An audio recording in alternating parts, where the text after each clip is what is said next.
আসসালামু আলাইকুম রহমতুল্লাহি ওবরকাতুহু। সম্মানিত দর্শক, 2025 সনের জুলাই মাসটি আমাদের জাতীয় জীবনে যেভাবে অশান্তি ডেকে নিয়ে এসেছে, যে অশান্তির যে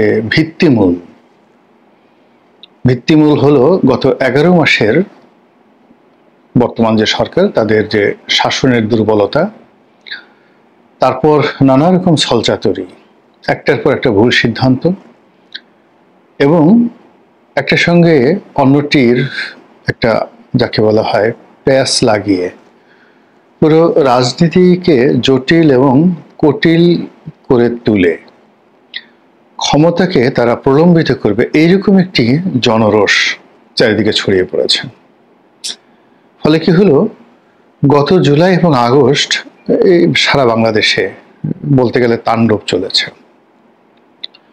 সেই তাণ্ডবের একটি অংশ ছিল জুলাই মাসে শেখ হাসিনার বিরুদ্ধে, 15 বছরের তার রেজিমের বিরুদ্ধে, এবং সেখানে যা কিছু ঘটেছে সবকিছুর মূলে একটা আশা ছিল যে আমরা রাজপথে আছি, শেখ হাসিনার পতন হবে, এই বাংলাদেশ মুক্ত হবে এবং একটা সময় আমরা গণতন্ত্র এবং আমাদের যে 15 বছরের দুঃশাসনের ফলে রাষ্ট্রীয় বিধি ব্যবস্থা যেভাবে ধ্বংস হয়ে গিয়েছিল সেগুলো আমরা ফিরে পাব। আপনারা জানেন যে একটা মানুষ আশা নিয়ে বাঁচতে পারে, সে যত বিপদের মধ্যেই থাকুক না কেন, তার মধ্যে যদি আশা থাকে যে আগামীকাল একটা সুন্দর সকাল হবে, তারপর আগামীকাল সেই সুন্দর সকালের পর আমার জীবনে আর কোনো সমস্যা থাকবে না, এরকম যখন একটা স্বপ্ন থাকে, একটা আশা থাকে, তখন মানুষ শত সহস্র কষ্টের মধ্যেও সে জীবিত থাকতে পারে।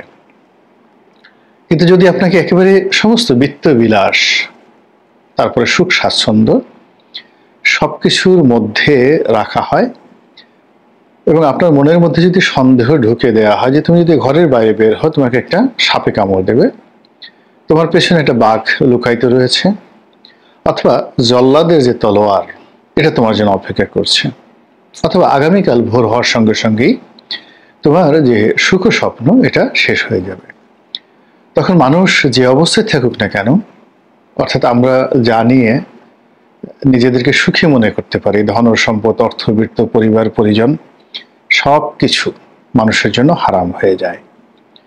তো 2024 সনের যে জুলাই মাস, ওটি আমাদের জন্য স্বপ্ন ছিল, আমাদের আশা ছিল, আকাঙ্ক্ষা ছিল এবং আমাদের সকলের একটা লড়াই করার পবিত্র বিক্রম ছিল।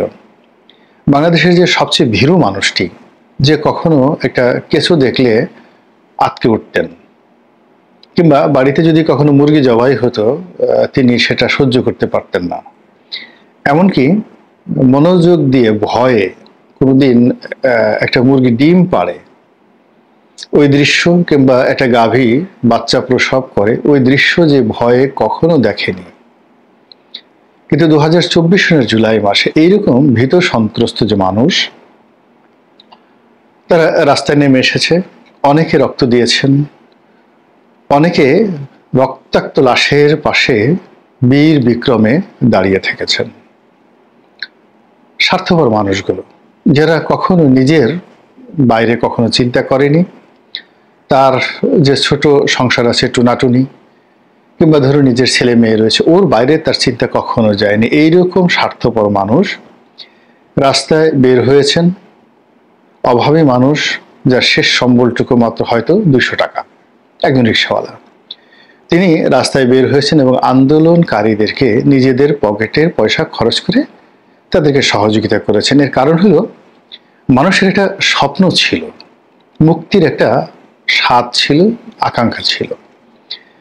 কিন্তু গত 11 মাসে সেই জায়গাগুলো ধ্বংস হতে হতে এই যে 2025 সনের জুলাই মাস, সেই জুলাই মাসে আমাদের সারা বাংলাদেশে যে একটার পর একটা অঘটন ঘটছে, এই অঘটনের পিছনে রাজনৈতিক অপরিপক্কতা, সরকার পরিচালনার ব্যর্থতা, বিচারহীনতা, মব সন্ত্রাস, জোর জুলুম জবরদস্তি, চাঁদাবাজ এবং রাজনৈতিক দলগুলোর মধ্যে পারস্পরিক কাদা ছোড়াছুড়ি, এর বাইরে আমরা যেটা দেখেছি সেটা হলো যে এখন যারা ক্ষমতায় আছেন তাদের যে ব্যর্থতা, তার চেয়েও আমরা আগামীতে যারা ক্ষমতায় আসবে তাদের যে ভয়াবহ রূপ আমরা দেখতে পাচ্ছি, তাদের চেহারার মধ্যে যে এক ধরনের রাক্ষসী মনোভাব আমরা দেখতে পাচ্ছি, অনেক ক্রোধ আমরা দেখতে পাচ্ছি, ফলে আমাদের জীবনে স্বস্তি নেই বললেই চলে।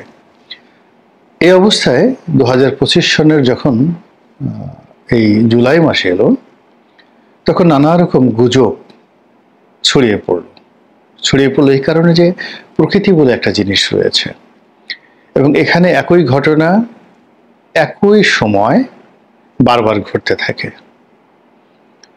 অনেকগুলো সংখ্যা তত্ত্ব রয়েছে, যেমন কারো কাছে 7 সংখ্যাটি 7 এটা খুবই একটি সৌভাগ্যের প্রতীক, কারো নিকট 13 সংখ্যাটি একটা যাকে বলা হয় দুর্ভাগ্যের প্রতীক। এরকম কারোর জন্য বৃহস্পতিবার খুবই ভালো, কারোর জন্য শনিবার খুবই খারাপ, কারোর জন্য জীবনের দেখা গেল যে পরিবার একজন নতুন অতিথি এসেছেন, সেটা সন্তান হোক, স্ত্রী হোক, পুত্রবধূ হোক, তো রিজিক বেড়ে যায়। আবার পরিবারের কেউ চলে গেছেন, মারা গেছেন বা চলে গেছেন, রিজিক কমে যায়। এই মহাজাগতিক যে বিষয়গুলো রয়েছে সেই বিষয়গুলোতে আমরা বিশ্বাস করি, এর কারণ হলো এই ঘটনাগুলো বারবার ঘটে। আজকের যে বিজ্ঞান, সেই বিজ্ঞান আবহাওয়া, আগামী 10 বছরের আবহাওয়া কেমন হবে, 50 বছরের আবহাওয়া কেমন হবে এবং আজকের দিনের আবহাওয়া কেমন হবে, এটা একেবারে নিখুঁত নির্ভুল ফোরকাস্ট বিশ্বের অত্যাধুনিক যে আবহাওয়া মাপার যে যন্ত্র রয়েছে, স্যাটেলাইট সিস্টেম রয়েছে, তার মাধ্যমে আমরা এখন বলে দিতে পারি।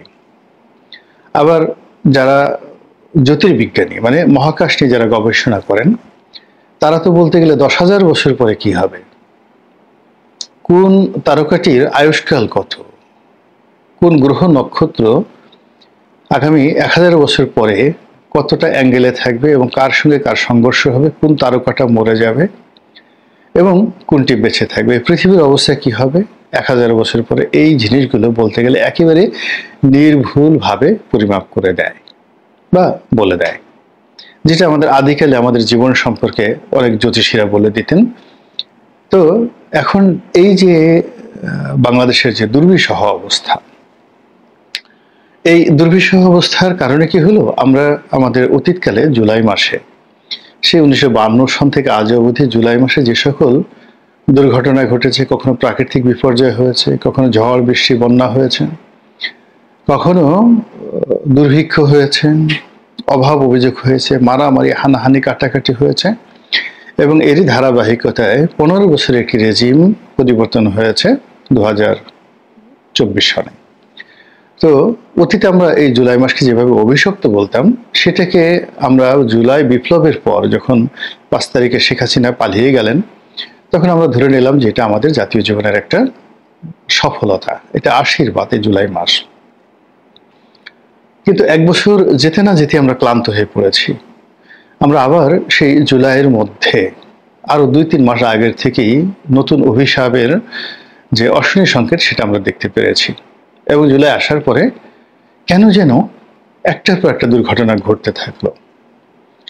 গোপালগঞ্জে যা কিছু হলো, তারপর মাইলস্টোন স্কুল অ্যান্ড কলেজে যে মর্মান্তিক দুর্ঘটনা ঘটলো এবং সেই দুর্ঘটনা, যেটাকে অনেক হত্যাকাণ্ড বলার চেষ্টা করছেন, তার মাধ্যমে আমাদের সারা দেশ, এই যে আজকে আমি যখন ভিডিওটি করছি তখন সারাটা দেশ বলতে গেলে উত্তাল। এই উত্তাল দেশে যারা রাষ্ট্র পরিচালনা করছেন, তাদের মধ্যে যে ভাব আছে, লেশ আছে, অভিশপ্ত এই যে জুলাই মাস, এটাকে মোকাবেলা করার জন্য তাদের যে হৃদ্যতা আছে, প্রেম আছে, ভালোবাসা আছে, এটা তাদের আচার আচরণে মনে হয়নি।